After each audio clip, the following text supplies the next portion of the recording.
Our first guest is the host of the show Politically Incorrect, which celebrates its 5th anniversary on ABC tomorrow night. Please welcome Bill Maher.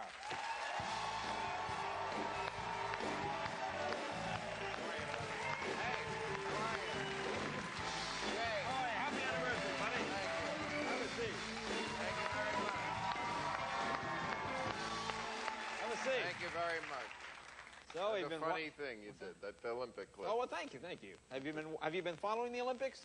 Not really. No, not a fan, or not the Winter Olympics. It's not really a lot of sports there, Jay. No. What do you mean? These things are not sports.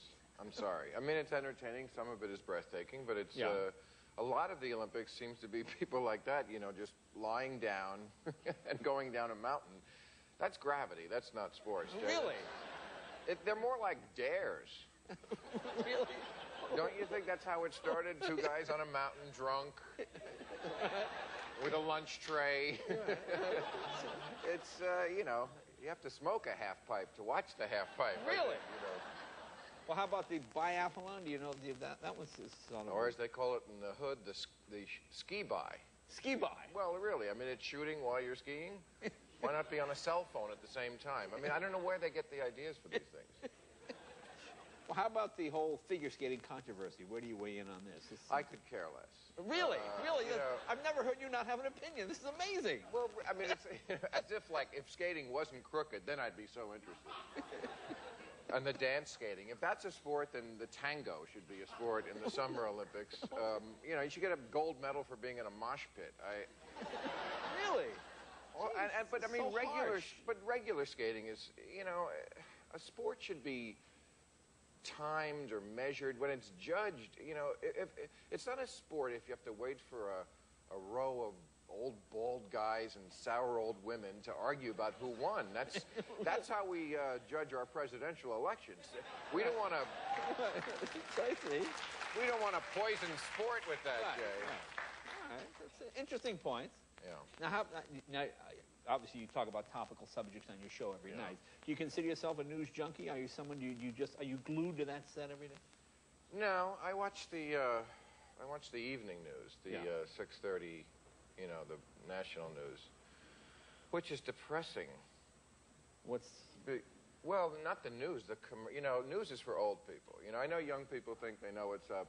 The proof that they don't is that if you watch the news, every commercial is for old people. It's the most disgusting, depressing half hour of I can't chew, I can't get up, I can't go to the bathroom, I can't stop going to the bathroom, I'm incontinent, I'm flatulent, I'm constipated, I'm clinically depressed, I can't get a hard on. I mean, it's just every problem that old people have. Really? You've never watched the... No, I guess you're right, now that I think about it. It's the most... And then there's commercials that are... I think it's so insidious that they have commercials for drugs. These are heavy-duty, you know, prescription drugs. They don't tell you what they do to you. It's just a woman in a wheat field and...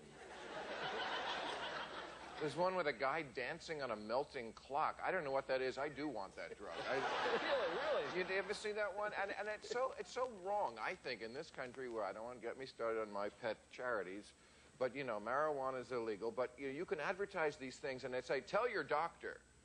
Now, if you are telling your doctor shouldn't your doctor be telling you what drug?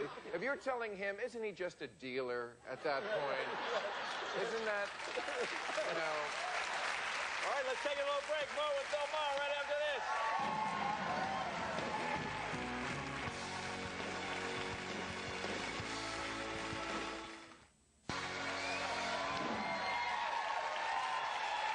Welcome back, talking with Bill Maher. Now, I'm anxious to ask you your take on the Enron thing. What do you think here? I'm glad you asked me because I have a charity that I wanted to plug here tonight because, you know, a lot of people focus, Jay, on the fraud, the greed, the moral bankruptcy, not to mention the actual bankruptcy.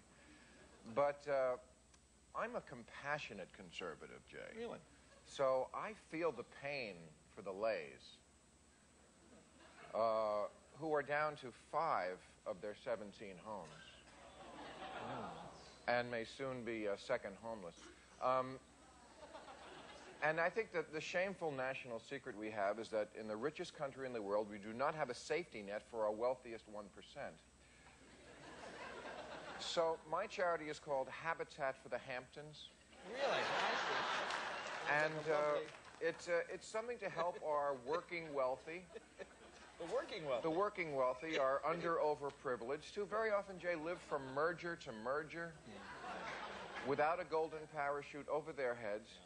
And, Jay, I met a man the other day who had to dip into his own son's trust fund just to pay for the liposuction on his trophy wife's ass. And really? That... Help us help those who are too busy helping themselves to ask for help. Right. Too busy. Oh, that's too busy helping themselves. It's something dear to my heart, Well, Jay. I think that's good. Normally, you don't let people plug charities, but when it's as important as that. Thank obviously. you, Jay. Yeah, I think it's important. I guess that's what friendship is all about. That's what it's all about. Now, I was watching your show last week on Valentine's Day. You're doing shows on relationships. Yeah, we do that every year, emotionally incorrect. Yeah. Emotionally incorrect. That's what we call it, yeah. Well, yeah. What is emotionally incorrect? Well, I mean, we just cover issues that have to do with men and women. The other tape you showed, reminded me of something we did on that with Tara Lipinski said that she loves to shop. Right. And I've asked this question probably every year in a row when we do this, is why is shopping wholesome and sex shallow? Because women love shopping and men love sex. If you look at the stats, the top 5 internet sites for men are all porn. Thank you. The top 5 for women are all shopping. I don't understand. I don't understand why one is shallow. I mean, sex is at least natural. Women just want to acquire things. That, to me, is a much more shallow thing than wanting sex. I mean, yeah. Yeah, there you go. Yeah. I mean, we get blamed for being horny. That is our biology. Okay, that is what we are doing. That is why we, by the way, have this species as it is, because we spread our seed. That's why we exist today. But do we get thanks for it? No, we get impeached. So that's what we do. We throw out issues like that. Can you combine the two, shopping for porn? Can you combine that into one site? I mean, shopping is women's porn. That's what, I mean, a money shot for them is a shot of money. They have magazines now that are just shopping. You know, they've taken out all the boring articles about, you know, relationships and work and people, and it's just, if they had a magazine of Oprah shopping, that would be the ultimate woman's magazine. All right. Well, let me congratulate you on your fifth year anniversary, and you're going up to Aspen. You're getting what, the First Amendment Award? Is that it? Jay. Well, you've gotten yourself in enough trouble, so you can get a little award for finally speaking your mind. Well, good for you. Well, that's a classy thing. Thank you. So good luck, and always good to see you, buddy. Bill Maher, be right back with our Olympic champions right after this.